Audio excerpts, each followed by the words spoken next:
It just reminded me of the opening speech of the president of Esomar, and he was saying that to get the most out of the event, make sure you don't have to attend all the workshops or all the seminars. You don't have to attend all of them.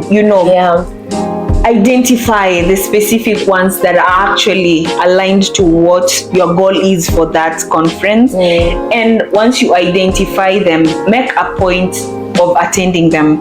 And when you have attended them, the way you're going to really grasp and get more understanding of what was happening there, or how to better put whatever you've learned into context, maybe to apply it in your country. Have discussions about what the speakers were saying. Have discussions about what you guys have learned.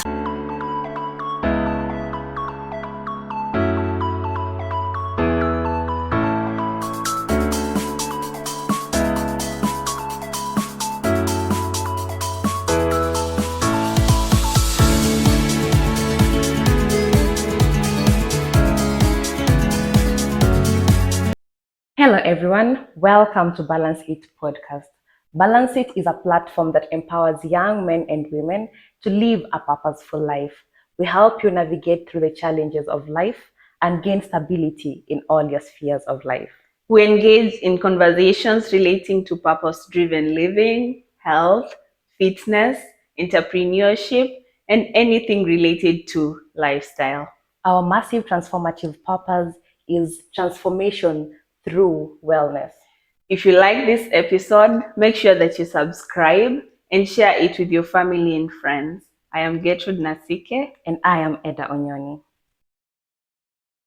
Welcome back to the Balance It podcast. And in today's episode, we are discussing about networking. We've had a networking episode before.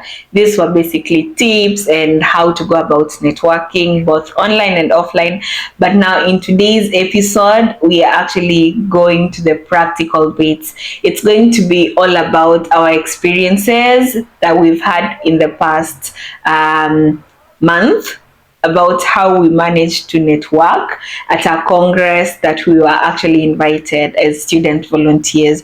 And yeah, maybe you can tell us more about the congress and then we can start off. Yes, just to add what you have said, we had the expert coming onto the episode to talk about how to network, and we are super glad that you had the expert on board to tell us that way ahead before we actually went into this congress, because we were listening to that specific episode and we were getting insights on how to network, and they actually worked for us when we were in the congress.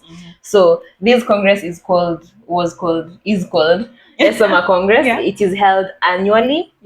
And it is mostly for research students, but we were glad to be there as student volunteers from the EU, and it was a really great experience.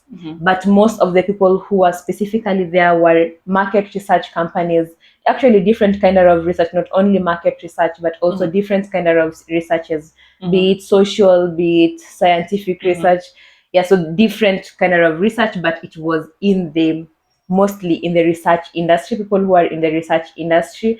And we got to meet different people from different countries. We met people from our country.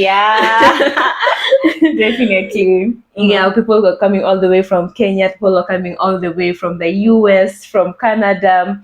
We met very many different kind of people, very many different kind of cultures, different personalities, different people. And we had it was more than 1,000 people in the congress. Definitely. And the congress was held in Greece, Athens. Definitely, if we're talking about Greece, you have seen our episode on traveling to Greece on a budget, and that is what we had gone to do in Greece. We had gone for the Esomar Congress.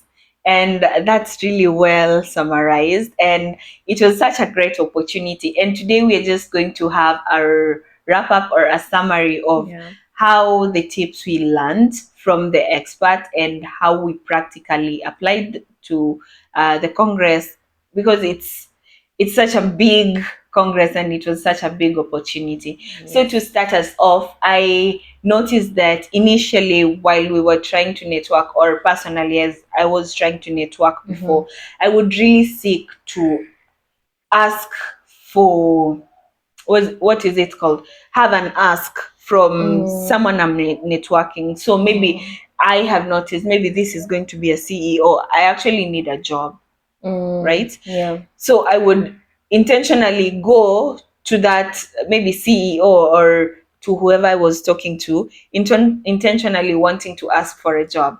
But I came to discover when I was in Greece, I totally decided to just try it differently from the previous research that and tips that we had learned.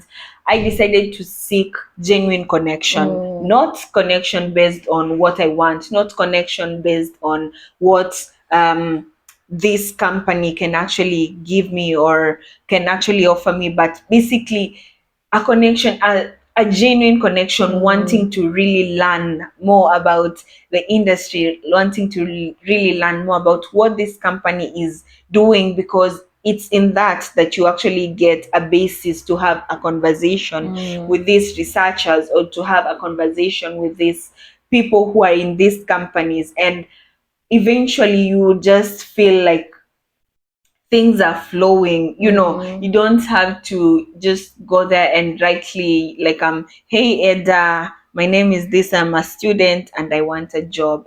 No, go and try and find out what is Eda doing, how is what Eda is doing going to contribute to maybe what you're doing or what you're planning on pursuing in future, and how can you actually contribute. And that's where you can seek areas of collaboration. Is it a partnership? Is it an employer relationship?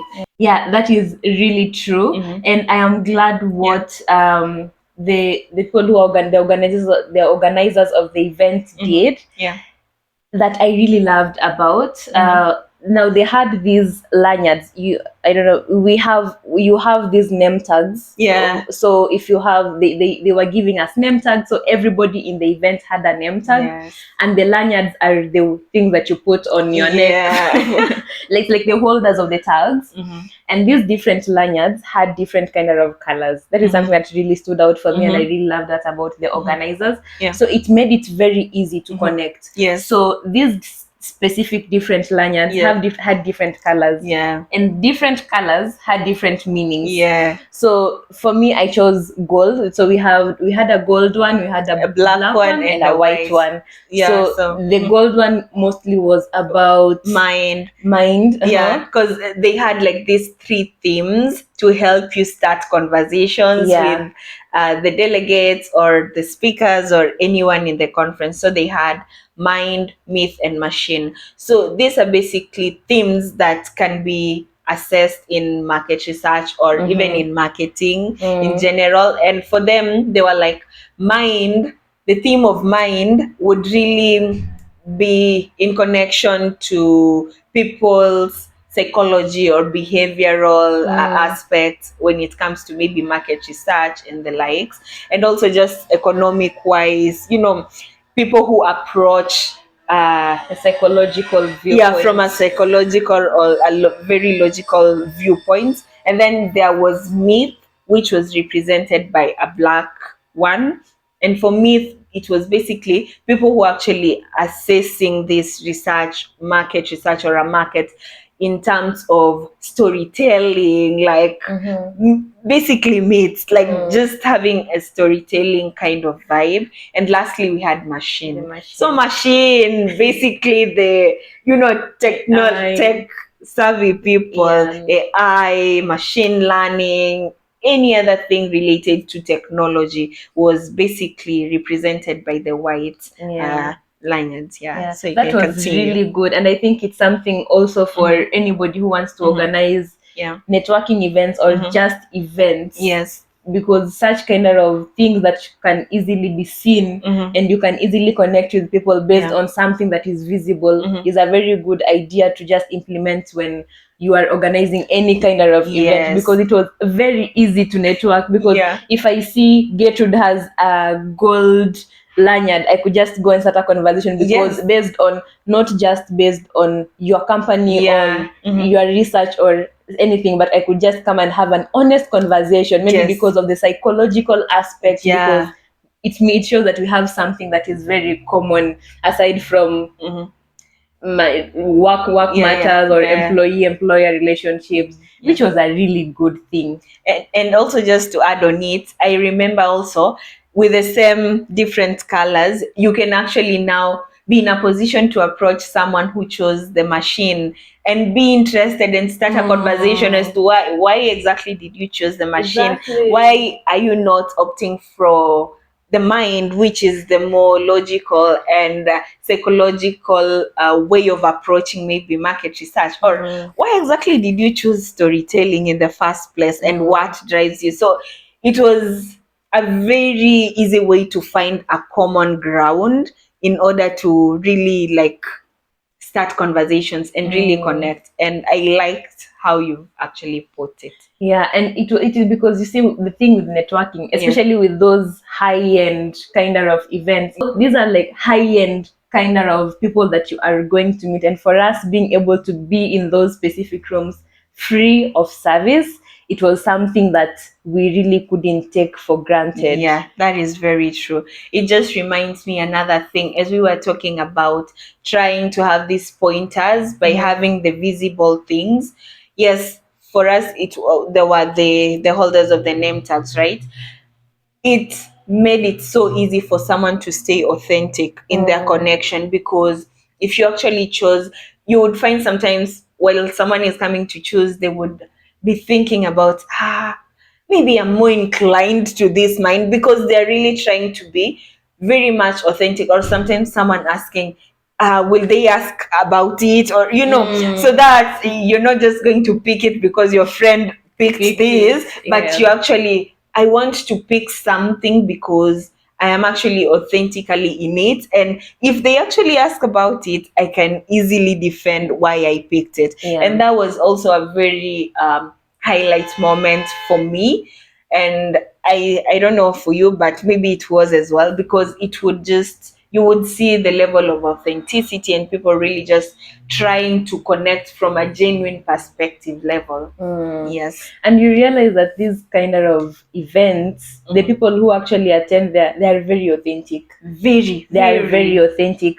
People have a goal when they go to such kind of events. Yes. If I am, and I could network, I network with different kind of people, especially people who had come to look for clients in those specific events. Like I networked with this CEO, and he's from the UK, and he was there. He's in the software development, and they help companies create softwares that they can be able to use in research, that can be able to give the companies, the insights. So it was a strategic goal for him to be there. So that was his goal. So at the end, actually we met at the end, like at the last networking event, and he was telling me it was super successful for him. And I realized that people actually go there with a specific goal. Wow. So if you're going for any networking event, ensure that you have a specific goal, such that by the time you are closing the whole 5-day conference or the whole 5-day congress,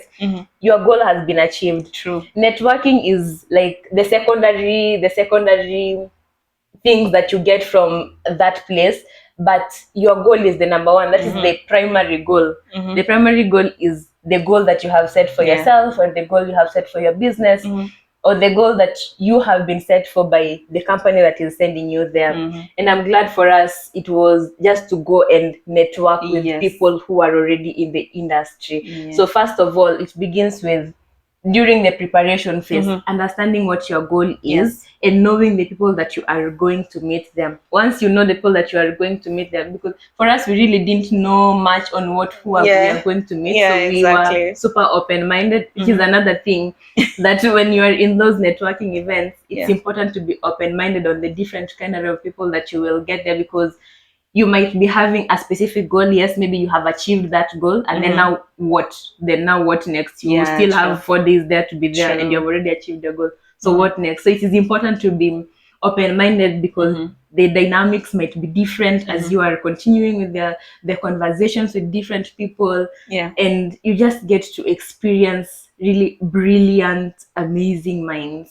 That's really well put, and it just reminded me of the opening speech of the president of Esomar, and he was saying that to get the most out of the event, make sure you don't have to attend all the workshops or all the seminars. You don't have to attend all of them. Identify the specific ones that are actually aligned to what your goal is for that conference. And once you identify them, make a point of attending them. And when you have attended them, the way you're going to really grasp and get more understanding of what was happening there, or how to better put whatever you've learned into context, maybe to apply it in your country. Have discussions about what the speakers were saying. Have discussions about what you guys have learned, because the way you understood a certain point or your key highlight might be different from my key highlight. And it's just through the discussions that we can be able to really understand what can really work, or have a conclusive let's say template for what we can carry it back to our home or back to our companies, to just ensure that we tailor make it now to our companies. That was a really highlight, and I really loved it, the way he put it. Yeah, it's so true, because you attending all those workshops, you will just get all the information in your mind. But with the discussions, then you get to really see how different people understood different things. And when you spoke about the speakers, I remember something that also aligned with me is that when we had time to attend those specific workshops, the good thing with now, this is where the networking, the organizing of these different events comes in. So I think Esomar, they are very organized. So how they used, also another way of networking that they had is having this Esomar Congress app. So we had the Esomar Congress app, and it's more of like LinkedIn. So before the Congress, you could put in your details there, the company that you are representing, what you are looking for, and what you aim to get from the event.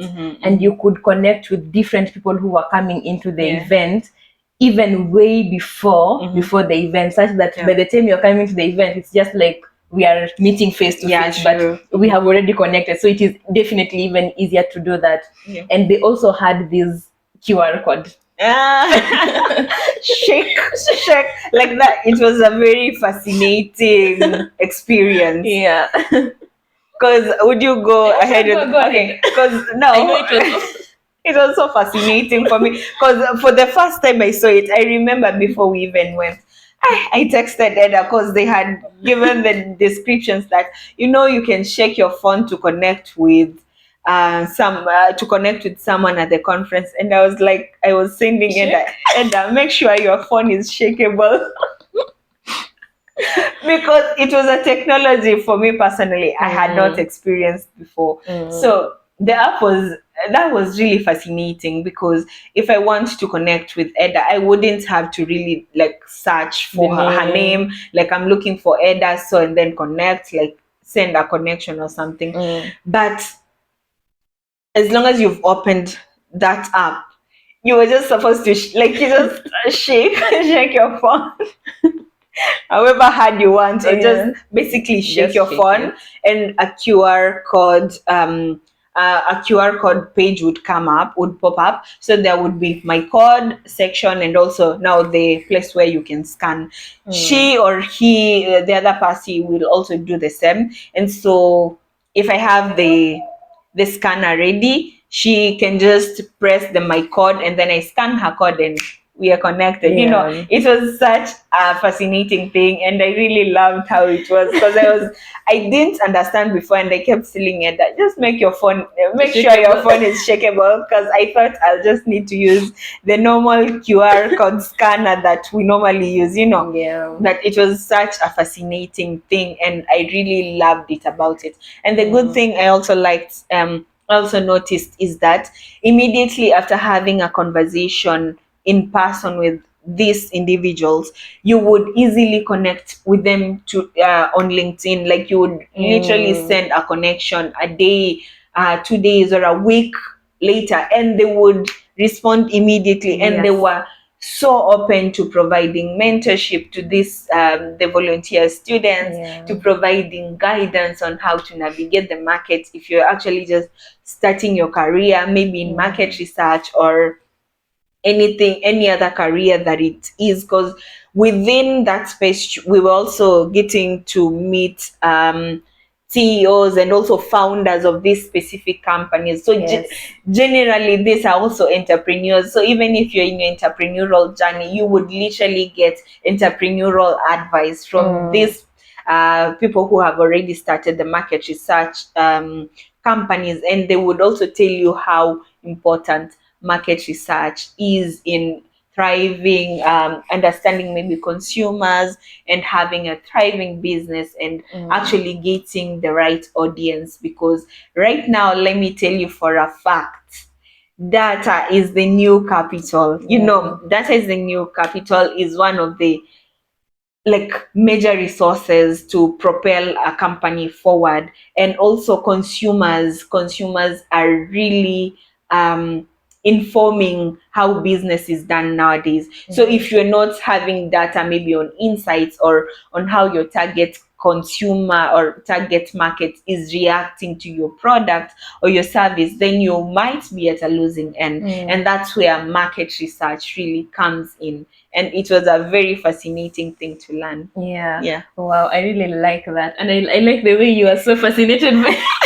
I'm really passionate about market research, because I've realized let's say in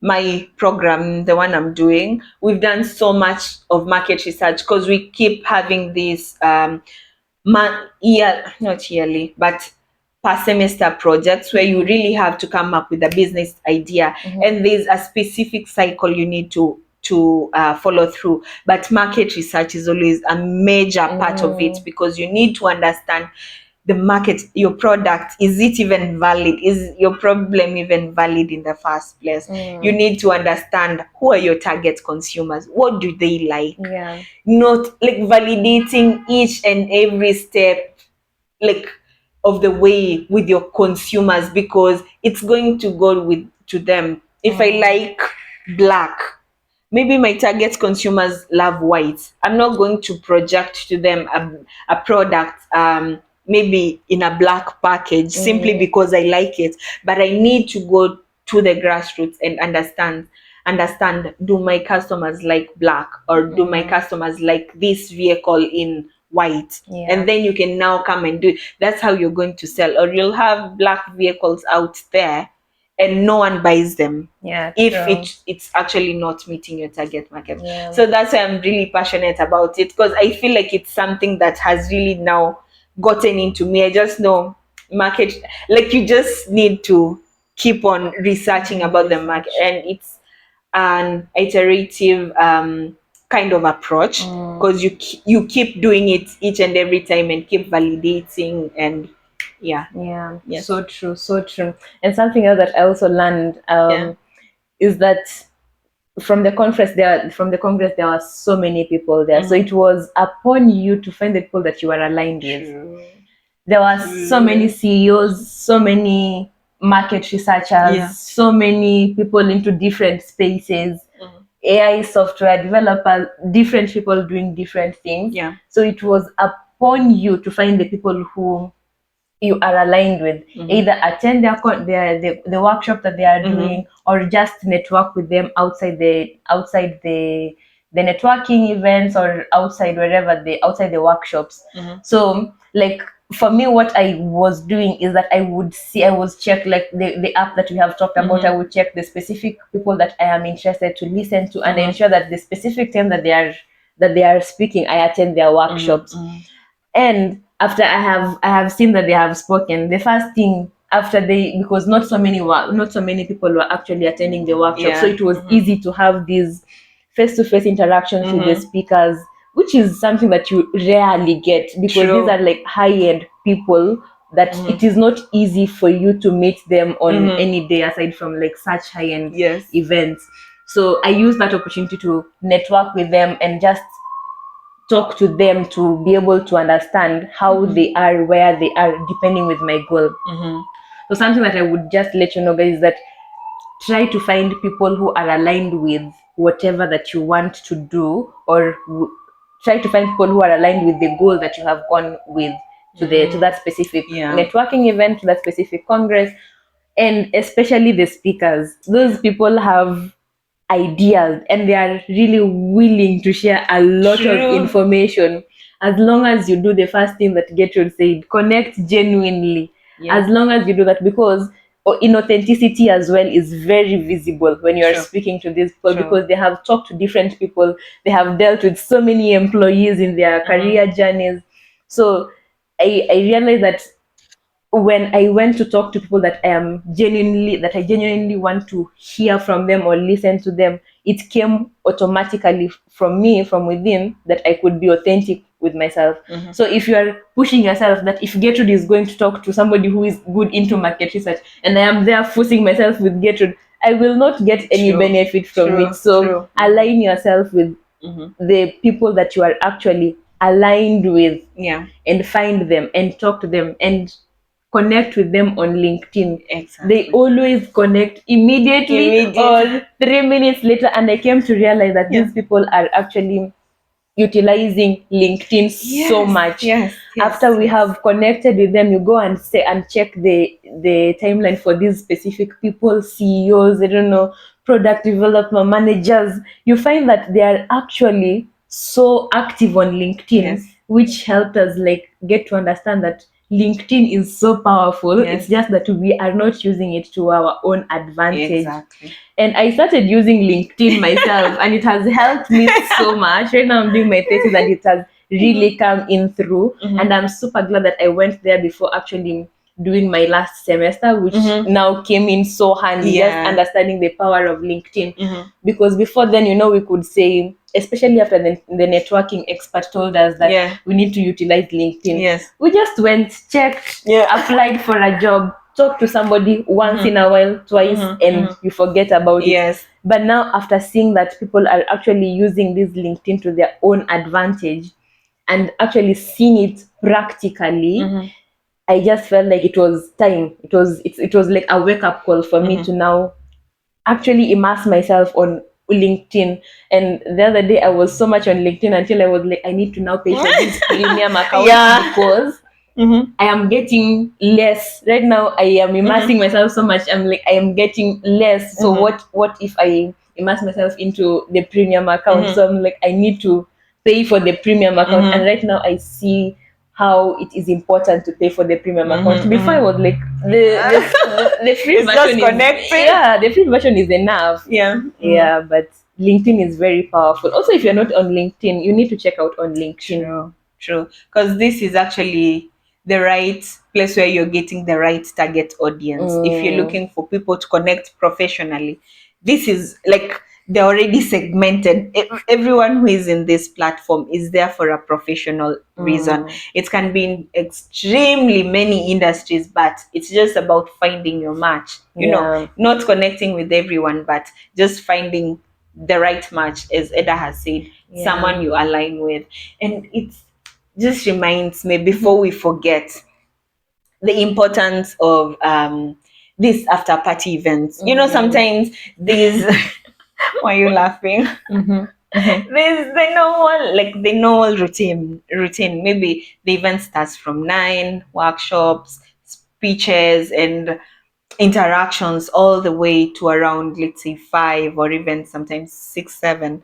But now that this after the workshop events, which are basically maybe parties or just social gatherings that definitely do have afterwards, I would like to emphasize on the importance of attending these events, because this is where you can now also connect more genuinely with people that you were not able to maybe start a conversation with, because this is a relaxed environment and people are here to have fun. And even if you're going to have a professional conversation, it's going to be on a it's at ease. Yes. It's at ease. It's not as compared to maybe at the congress where there are workshops where everybody, there's a tense mood, everyone has a goal, everyone is looking for a client In suits. in suits, and like, yeah, it's not that. People here are easy people are, I would like to really emphasize on these events, and you don't have to connect with everyone. You can find even one or two people to talk to. For me, it has always been a little bit hard for me to talk to everyone at an event, but I would try to find one or two people that I can actually have deep conversations with within the entire period of the event, and that has really worked for me. I don't know, for some people it might be different. They can easily connect with so many people in a night or within a certain short period of time, maybe 3 hours. But for me, I just noticed maybe one, two, or three people and have really in-depth conversations with would work. But be rest assured, this is where like things happen. This is where you get to know people on a genuine level. You get to understand. People get to remove their CEO, let's say, suit and titles, maybe their founder titles, and you're just here meeting someone Human as beings. a normal human being. Yes, they're still up there, they're still having these titles, but you guys can actually now converse and get to understand how to navigate life, even if it's professionally, but from a human point of view. I don't know if that really makes sense. Yeah, that's something. And I remember, even was it 2 days ago, I saw a post on Instagram. I can't remember the name, but this lady was saying previously she would shy away from such after party events, like her job in corporate. I think she was an engineer. They would have this after party events. So let's say on Monday or on Tuesday, they're like, oh guys, we're having drinks at this place, maybe after work, you guys should come. And she said in her entire time there, she was always invited. Every single day people are going to hang out, but she would always refuse because she was like, no, me, I don't want to go. I just want to go home and sleep. But she came and noticed it's through those social gatherings after work that people were getting promotions. People were getting to have new ideas at work. People are getting, because she was of the opinion everyone wants to work with someone they like. So if they don't know you even on a personal level, we are not saying that now you should now just be too open with your colleagues as well. If you're also not in a position to allow the friendship thrive, it's okay. But going to genuinely connect with people is very important. And it also reminds, sorry, I'm taking so long. It also reminds me of a speaker we had yesterday who was telling us that your success in life and your excellence in life is so much pegged on the people around you. It's so much pegged on the people you're working with. It's so much pegged on how you're treating people. It might be in your career wise, it might be in your entrepreneurial journey as a self-employed person, but be rest assured the environment, the people, like the human capital plays a huge role in how far you go in life. And that's exactly where you create humanly connections. It's through these after party events. And you don't have to go and maybe do what you don't like doing. If you don't drink, you don't have to go and drink. Go and talk to people, go and have fun, take water, take non-alcoholic drinks. Like, one thing I noticed, people actually respect boundaries. People who understand themselves respect boundaries, and people won't keep questioning with you or why, or make you feel intimidated. Like, that's your choice. That's your choice, and it's okay. So don't feel shy to attend these events. That's where the magic happens as well. On top of now you doing the work, but this is where the connection happens. And definitely after the event is over, so definitely ensure you connect with people on LinkedIn, subscribe to their newsletters. That is also something else that maybe we can just throw in as a Spanner in the Woods, ensure that you subscribe to the newsletter to just ensure that you are staying ahead of the people that you have connected in the specific networking events. Ensure that you continue the conversation, because when you will need them, you don't have to start the conversation again afresh. It will be easier to just continue the conversation. And just to quote something else that our speaker yesterday talked about, is just, your network is your network. So as a parting shot, your network is your network. So ensure that you also create good networks, because that is how your network is built. That's very well put and a good way to end the show. Make sure you subscribe. And wow, just before we finish, a word for the students or young professionals. Let's not shy away from taking up these opportunities, even if it's voluntary, even if you need to just pay for it, but you to pay for, let's say, every other thing, facilitate yourself. Most organizations do return reimburse, but even if you get maybe a different organization that wouldn't do that, but you feel like this is actually going to hugely contribute to my career development, or to help me meet these people that would contribute to my career development, don't shy away from that is investing in yourself. And if you know you won't be able to amass that amount of money to pay for a 4-day congress or a 2-day conference, take advantage of these student volunteer opportunities, or young entry level volunteer opportunities. Take advantage of these things, because they're the things that are going actually to shape you and help you connect with people. So don't shy away. We just also want to thank Esomar for giving us the opportunity. This is not a paid promotion, but we just appreciate the work that they put into the event. It was super amazing, and just giving us, the students, that opportunity. We are the future of we are the future leaders. So just giving us that opportunity to interact with future leaders was an amazing opportunity for us. And until next time, bye bye.